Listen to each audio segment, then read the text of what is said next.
if you're looking for somebody to spaz about One OK Rock with, then you are in the right place, because I am going to talk about One OK Rock for the next 10 minutes.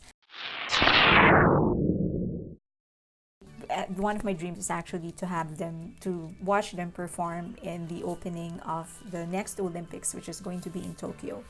I hope that they will perform, or I am going to fly to Japan and fight with people who made the decision not to make them perform.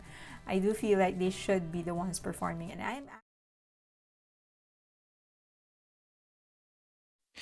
Just give me a reason to keep my heart beating. Don't worry, it's safe right here in my arms.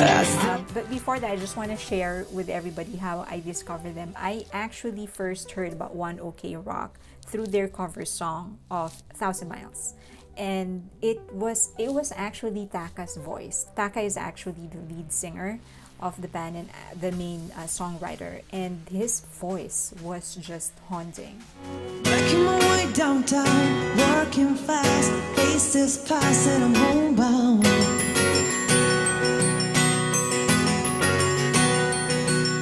Stallion black curly hair, just making my way, making a way through the crowd.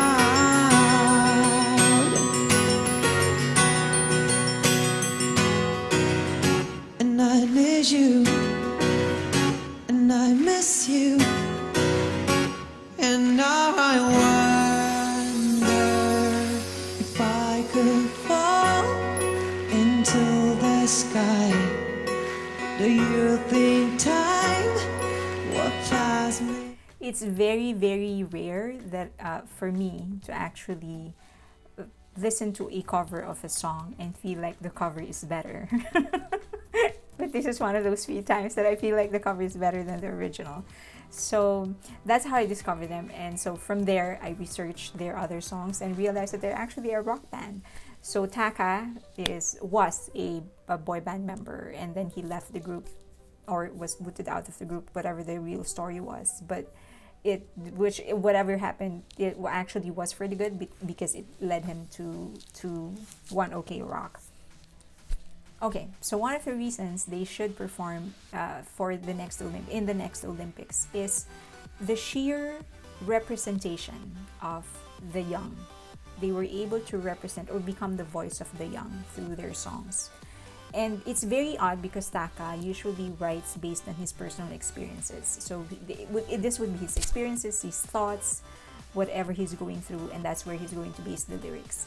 But even though those were his thoughts and those were his emotions, he has managed to talk about things that a lot of Japanese young people aren't able to articulate. Not necessarily are unable to talk about, but are not able to articulate in a beautiful way, and he was able to do it. A lot of their songs have actually become a staple for the struggles of the youth in Japan. And one of the most memorable songs of them that I really, really love is Nobody's Home. It is actually a song about the parents of Taka who were actually separated. So he doesn't hate his parents, at least not anymore. I don't know if they went through a difficult phase in their relationship when he was younger, but at least not anymore. So they were divorced, and so that was actually the narrative of the song. It was talking about him not finding anybody home and walking out in the family and stuff like that. And so every time he would sing the song, he would become so emotional that there would be parts when he couldn't sing, and so the audience would sing for him. And so I remember there was this one particular performance that I watched, and at the end of that song, he said that it is now not his song anymore. It is actually everybody else's song, which I think was a beautiful thing. How are you doing so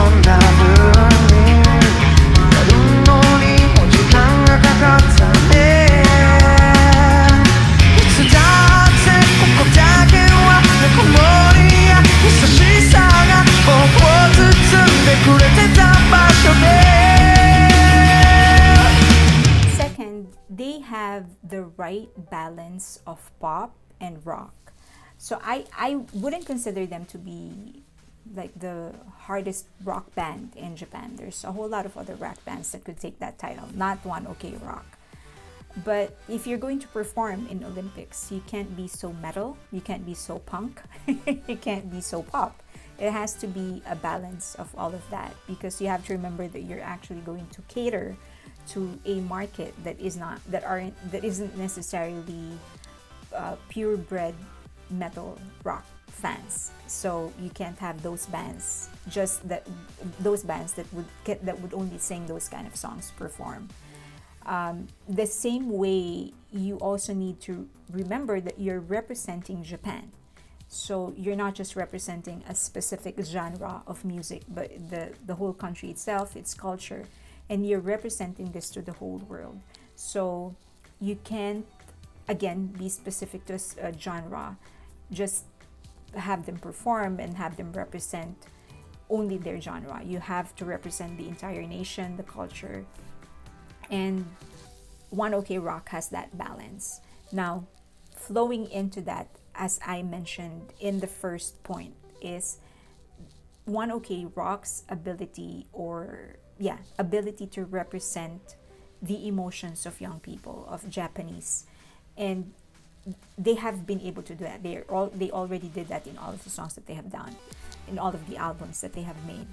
And so I circle back into that discography, the narrative that they have, the messages that they have, that already speaks of a huge portion of the culture of Japan. And so what better band to represent the country during the Olympics? When I'm moving forward, what are we moving for? Feels like we're losing order, fighting a losing war.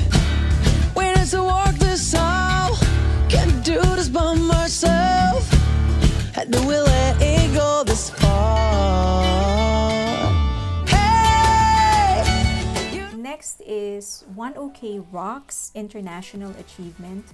They have been actively going after the international market, not just North America, but also Europe and other parts of the world. And they have had great success. So the mere fact that they were able to capture the international market is a good sign of what is going to be well received in a stage like the Olympics.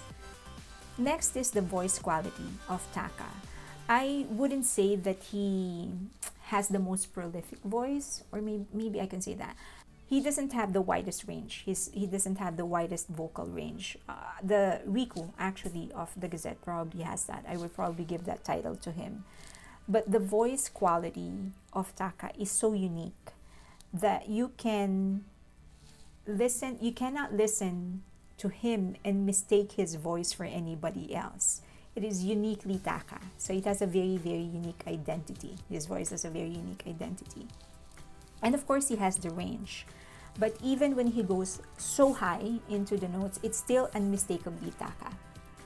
Probably one of the best performances, or not the best, but one of the most memorable performances that I like seeing him do is Clock Strikes. There is this part in the song where he carries the note so long that you don't actually hear in the CD version of the song. Here it is.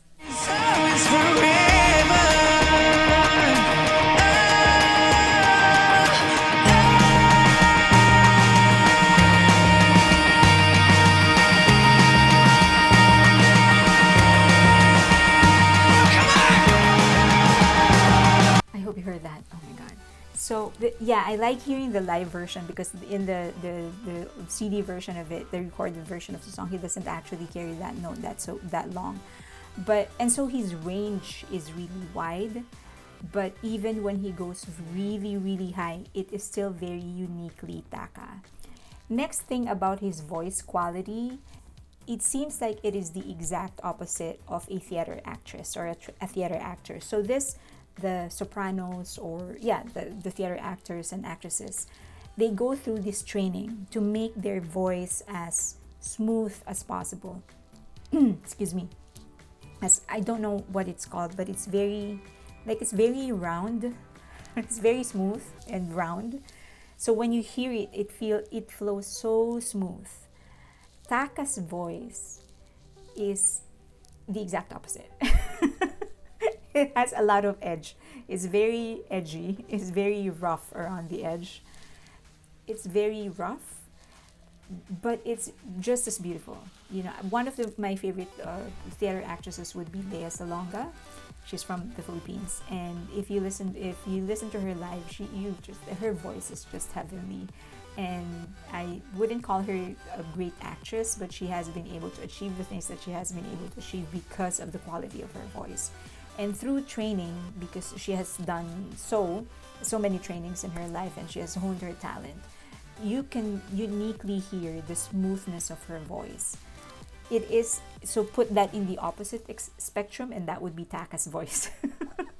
So Taka is as rough as Leia is smooth. I don't know if that makes sense, but that makes sense to me. They think that we're no one, we're nothing, not sorry. They push us, it's too late, not going back.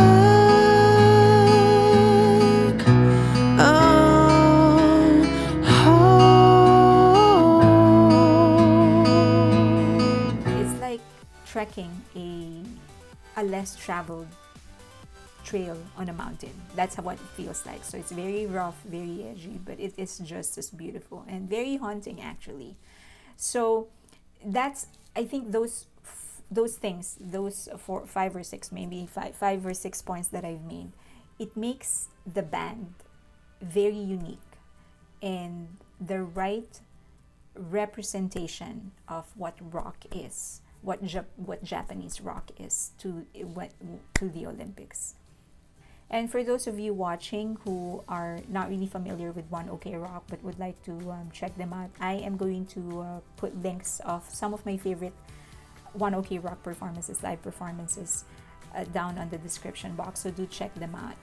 Yeah, that would be it. I hope, to all the Japanese fans out there, all the One OK Rock fans, I hope that you pool all of your resources and power to convince everybody to have One OK Rock perform in the Olympics.